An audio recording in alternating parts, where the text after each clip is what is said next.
La ansiedad es una experiencia común en la vida de todos nosotros. Todas las personas, tanto nosotros como las que están a nuestro alrededor, sin excepción, reconoceremos que vivimos con algún grado de ansiedad, a veces más suave, otras veces más intenso, pero en definitiva con algún grado. Y esto no es en sí mismo patológico. Hay que saber diferenciar la ansiedad de lo que son los trastornos de ansiedad, que es cuando ésta precisamente se convierte en algo muy invalidante y que hace que nuestra vida pues no sea, digamos, tan gratificante como debería ser y por tanto corramos el riesgo incluso de desarrollar otros problemas emocionales, como por ejemplo aquellos que pertenecen a la familia del estado de ánimo, siendo el más importante la depresión mayor.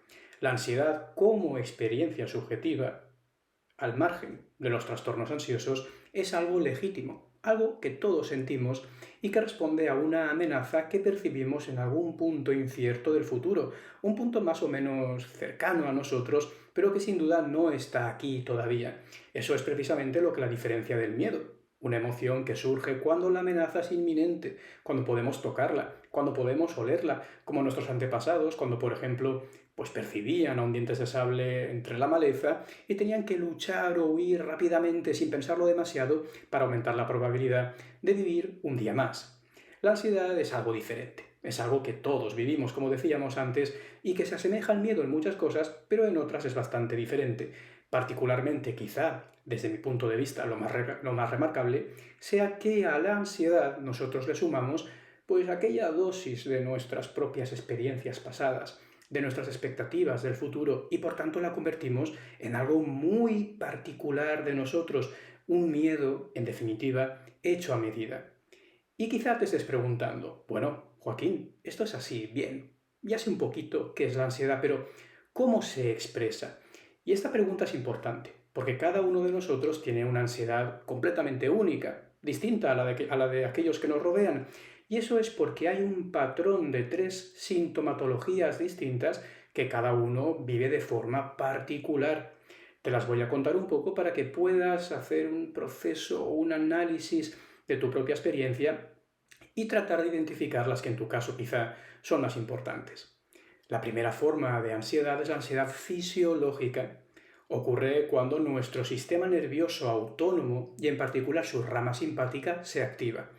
¿Cómo se manifiesta? Pues a través de aceleración del ritmo cardíaco, sudoración, temblores, rubor, la respiración se acelera también, ¿no? Esa sintomatología propia quizá de lo que llamamos un ataque de pánico y que es tan vehemente, tan intensa y tan molesta que cualquier persona que sufra ansiedad, cuando le preguntemos ¿qué sientes?, nos va a decir eso. Nos va a decir que siento que mi cuerpo se acelera y que eso me provoca tantísimo malestar que intento luchar por todos los medios para evitar volver a sentirlo en algún momento de mi vida.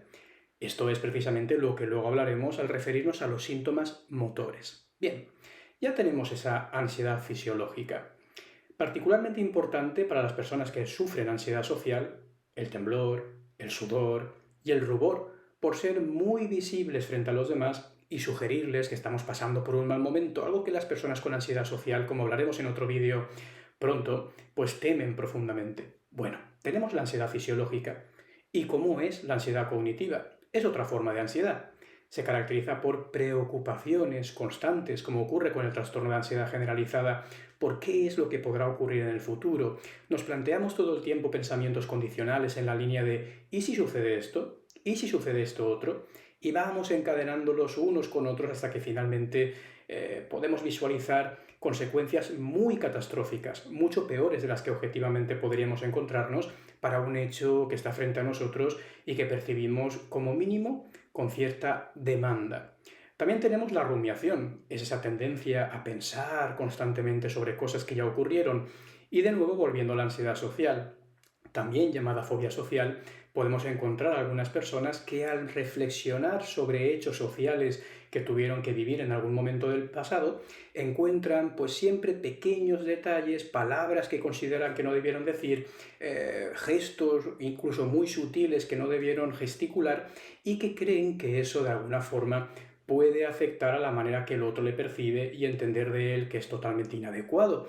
Estas cuestiones tienen que ver con motivos cognitivos, ¿no? Con aquello que nosotros pensamos y que en definitiva nos puede también acompañar como parte de personas que experimentamos ansiedad. Y por último tenemos la sintomatología motora, que en particular se caracteriza por la evitación y el escape. Esto es, cuando nos encontramos inmersos en una situación que nos desagrada y nos provoca ansiedad, tratar de huir de ella. Eso es el escape. Mientras que la evitación es articular nuestra vida, concebirla de antemano, a veces de una forma muy artificiosa, para eludir encontrarnos con aquellas situaciones que nos provocan miedo o que podrían hacernos sentir cierta zozobra. Esta evitación y este escape generan una suerte de refuerzo positivo, un alivio en definitiva cuando nosotros los emitimos, y esto puede hacer que a la postre los problemas de ansiedad se mantengan durante mucho tiempo. Pensemos, por ejemplo, aquellos casos en los que, bueno, yo tengo cierta vergüenza o reticencias a la hora de acudir a una reunión social y descubro que cuando simplemente la evito, cuando decido quedarme en casa, me siento un poquito mejor. He evitado algo que me estaba provocando mucha preocupación. Y esto, en principio, lo sentimos como algo positivo, pero pensemos que aumenta la probabilidad de que repitamos de nuevo en el futuro la misma actitud o la misma conducta, ¿no? Lo que va a ir despojándonos poco a poco de nuestras relaciones sociales y de momentos de esparcimiento que son muy importantes para sentirnos bien. Pues bueno, esos son los tres síntomas: fisiológico, cognitivo y motor. Ay, por cierto, se me olvidaba, uno muy importante y que a menudo pasa desapercibido de los motores: la congelación o freezing. Muchas personas pueden decirnos que cuando se enfrentan o cuando se enfrentaron a una experiencia profundamente luctuosa, una experiencia muy negativa, se quedaron completamente petrificadas. No podían moverse, no podían responder, no podían huir, no podían escapar, no podían hacer absolutamente nada.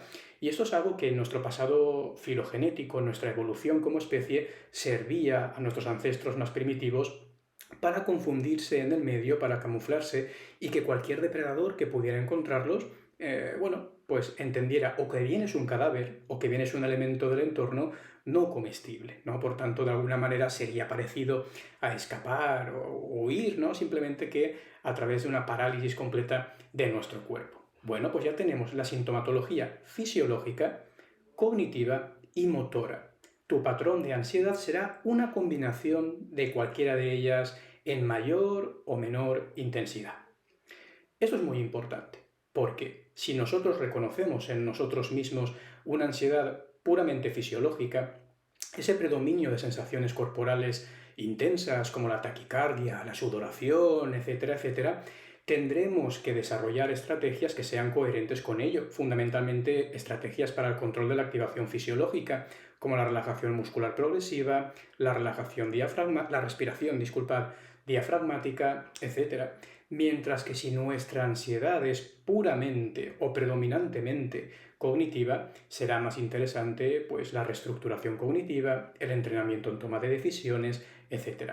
Así pues, como vemos, no todo sirve para tratar la ansiedad, porque cada ansiedad es un mundo y requiere profundizar en la individualidad de cada uno de nosotros. Sí que quisiera, para finalizar este vídeo, simplemente remarcar que el hecho de sufrir un problema de ansiedad no nos hace ni mejores ni peores personas. La ansiedad es una experiencia común en todos los seres humanos y, de hecho, todos podemos padecer un trastorno ansioso en algún momento de nuestras vidas cuando las circunstancias se alinean para que así sea.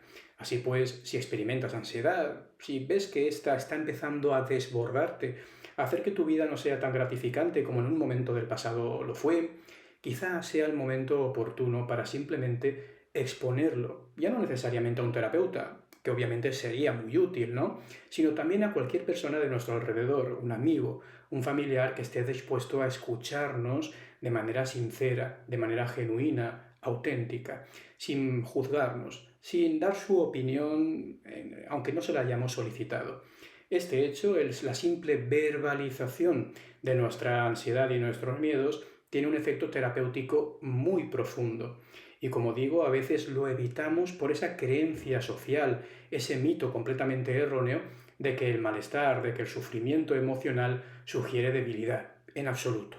Al igual que cuando nos rompemos una mano o un pie, acudimos a nuestro médico y nos receta unos fármacos para los dolores y nos provee también de una serie de estrategias de rehabilitación, lo mismo ocurre con la salud mental. Es importante hacer pequeños actos de autocuidado diarios y entre ellos, sin duda, el revelar nuestro sufrimiento, el ser compasivos en el sentido positivo de la palabra con nosotros mismos, serían dos estrategias clave. Muchísimas gracias por escucharme y hasta el próximo vídeo.